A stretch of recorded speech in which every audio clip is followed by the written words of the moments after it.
नमस्कार दोस्तों, दरभंगा रॉक्स में आपका स्वागत है। उड़ान स्कीम में दरभंगा ने देश में नंबर 1 का स्थान हासिल किया है।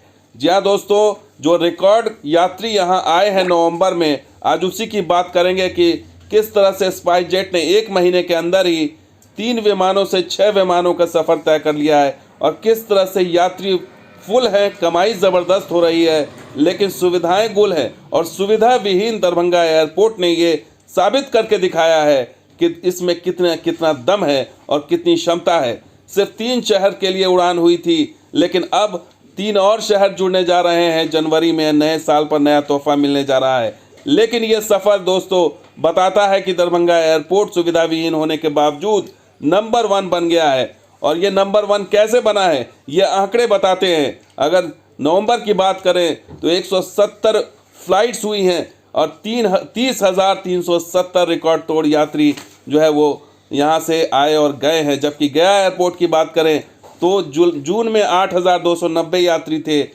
जुलाई में 10,600 यात्री थे, अगस्त में 5,650 यात्री थे और सितंबर में 2,402 यात्री रहे और अक्टूबर में 3,428 यात्री, यानी 30,000 के मुकाबले कहीं नहीं टिक रहा है ये आंकड़ा। गया एयरपोर्ट जो बिहार का दूसरा एयरपोर्ट है पटना के बाद, उसका ये आंकड़ा बताने के लिए काफ़ी है। लेकिन सिर्फ गया नहीं, अगर बाकी उड़ान स्कीम के तहत जो बाकी एयरपोर्ट्स की अगर आंकड़े को देखें तो इससे आपको साफ साफ पता चल जाएगा कि अंतर कितना बड़ा है। किशनगढ़ जो राजस्थान में अजमेर के पास एयरपोर्ट बनाया गया है, वो उसके आंकड़े को देखिए, नवंबर का 8,797, 30,000 के मुकाबले कहीं नहीं टिकता। इसके अलावा अगर बात करें गुजरात के कांडला एयरपोर्ट की, यह भी उड़ान स्कीम के तहत शुरू किया गया था। नवंबर का आंकड़ा देखिए, 10,026 पैसेंजर, 30,000 के मुकाबले कहीं नहीं टिकता। तो इस तरह से दरभंगा बन गया है नंबर 1। बहुत सारा आरसीएस एयरपोर्ट 1 महीना 2 महीना में बंद हो जाता है क्योंकि वहाँ से ज़्यादा पैसेंजर नहीं मिलता है। और जो एयरपोर्ट अथॉरिटी का फीडबैक है कि दरभंगा एयरपोर्ट में मैक्सिमम पैसेंजर आरसीएस में मिला है। मैं अभी माननीय मंत्री हरदीप सिंह पुरी जी से दिल्ली में मिला था। उन्होंने भी कहा कि दरभंगा एयरपोर्ट पे रिस्पांस बहुत ज़बरदस्त है।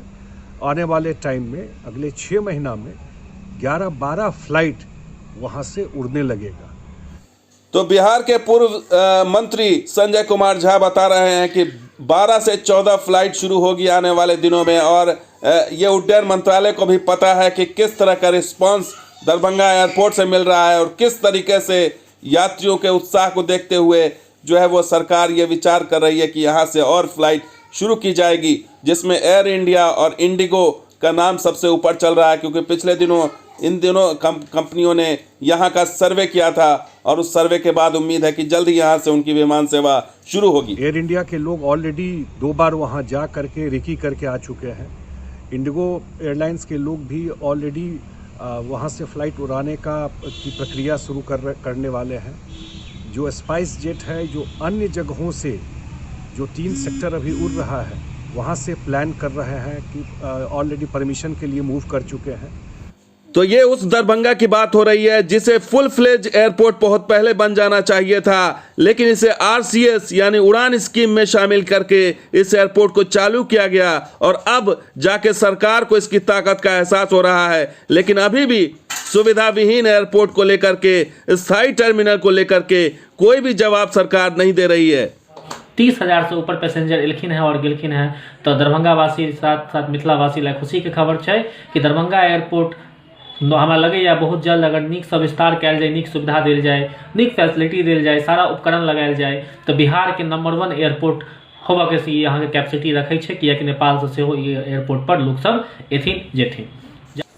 तो दरभंगा एयरपोर्ट नंबर 1 एयरपोर्ट उड़ान स्कीम में बन चुका है, लेकिन सुविधा के मामले में अभी भी पिछड़ा हुआ है। यहाँ पर जो टर्मिनल बनाया गया है वो छोटा है, पार्किंग की सुविधा नहीं है, स्थायी टर्मिनल की कोई बात नहीं कर रहा है। जो नाइट लैंडिंग या फिर डीवीओआर है या फिर जो फॉग सिस्टम लगाने की बात हो रही है, उसको लेकर के भी कोई योजना नहीं दिखाई दे रही है। लेकिन उड़ान जो है उसको बढ़ाने की बात हो रही है, इंडिगो के आने की बात हो रही है, एयर इंडिया के आने की बात हो रही है, स्पाइस जेट तमाम नए शहरों से जोड़ने की बात कर रहा है, लेकिन जो सुविधाओं को बढ़ाने की बात है, एयरपोर्ट विस्तार की बात है, उस पर कोई चर्चा नहीं हो रही है। और इसी पर सवाल उठता है कि अगर यात्री फुल हैं, कमाई ज़बरदस्त हो रही है, तो सुविधाएं क्यों कम हैं, क्यों नहीं सुविधाएं बढ़ाई जा रही हैं? सरकार इस ओर क्या ध्यान दे रही है? अगर दे रही है तो वो यहाँ की जनता को, मिथिलांचल की आबादी को, यहाँ के लोगों को क्यों नहीं बताती है? और क्यों सामने नहीं आ रही है कोई बृहत कार्य योजना लेकर के? और स्थायी टर्मिनल का जो अटका हुआ मामला है, आखिर वो कब हल होगा? क्योंकि स्थायी टर्मिनल ज़रूरी है। अगर इसको राष्ट्रीय और अंतर्राष्ट्रीय एयरपोर्ट बनाना है भविष्य में, तो दरभंगा के लिए सोचना होगा, सरकार को आगे आना होगा, क्योंकि सिर्फ कमाई से काम नहीं चलेगा, सिर्फ यात्रियों के भरने से काम नहीं होगा, या फिर उड़ान को ज़्यादा से ज़्यादा बढ़ाने से काम नहीं होगा, बल्कि आगे इसको लेकर के बहुत बड़ी योजना तैयार करनी पड़ेगी। तो दोस्तों, ये वीडियो कैसा लगा ज़रूर लाइक कीजिए, शेयर कीजिए, कमेंट कीजिए, सब्सक्राइब कीजिए। कुछ और वीडियो के साथ हाजिर होंगे। आप देखते हैं दरभंगा रॉक्स और हमारा सहयोगी बिहार स्पॉट भी। शुक्रिया, धन्यवाद, जय हिंद।